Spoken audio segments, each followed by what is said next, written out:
मध्य प्रदेश के इंदौर में सोमवार की देर शाम को एक 3 मंजिला इमारत धराशायी हो गई और इसके अंदर मलबे में कई लोग दब गए।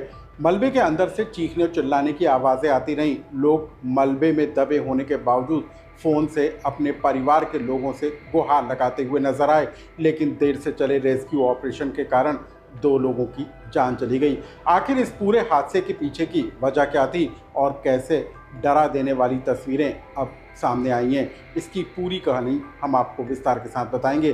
साथ ही हम आपको बताएंगे कि मध्य प्रदेश में गौ मांस पर 0% GST लगाने के मामले को लेकर सरकार के एक गजट नोटिफिकेशन को लेकर कैसे सियासी तूफान उठ खड़ा हुआ है।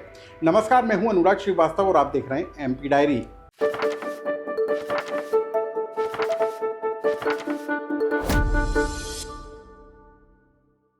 इंदौर के दौलतगंज की ये तस्वीरें हैं, जहां पर सोमवार की देर शाम को एक 3 मंजिला इमारत भर कर गिर गई और उसमें कई लोग दब गए।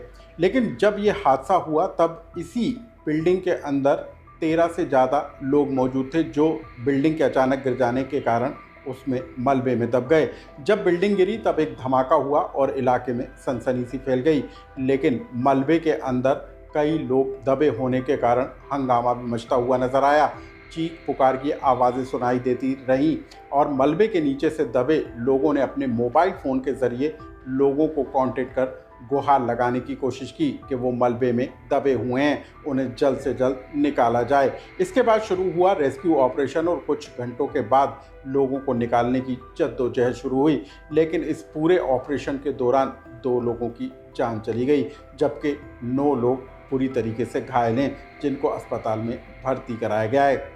जो बिल्डिंग धराशायी हुई वो 10 से 15 साल पुरानी बताई जा रही है और इसी बिल्डिंग में एक ही खानदान के 4 परिवार रहते थे और उनमें से 12 से ज़्यादा लोग परिवार के सदस्य इस बिल्डिंग में रहते थे। बताया जाता है कि कुछ लोग अपने रिश्तेदारों के यहाँ होने के कारण इस हादसे का शिकार होने से बच गए, लेकिन इस बिल्डिंग के गिर जाने के पीछे की जो सबसे बड़ी वजह निकल कर आई है वो बिल्डिंग का जर्जर होना है।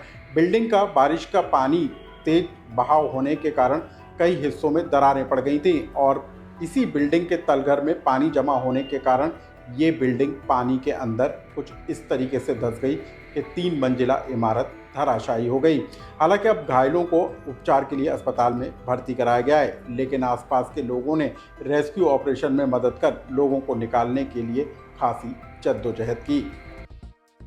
MP डायरी की दूसरी बड़ी खबर, मध्य प्रदेश में गौ मांस पर 0% GST का गजट नोटिफिकेशन जारी होने को लेकर है और इस गजट नोटिफिकेशन के जारी हो जाने के बाद मध्य प्रदेश में सियासी तूफान उठता हुआ नजर आ रहा है, क्योंकि कांग्रेस ने गौ मांस पर 0% GST का गजट नोटिफिकेशन जारी करने पर सरकार पर हमला तेज कर दिया है।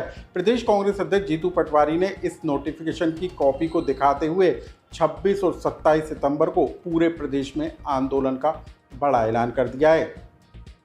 MP डायरी से जुड़ी इन 2 बड़ी खबरों को लेकर यदि आपका कोई सुझाव या कमेंट्स हो तो हमें कमेंट्स बॉक्स में लिखकर जरूर बताएं।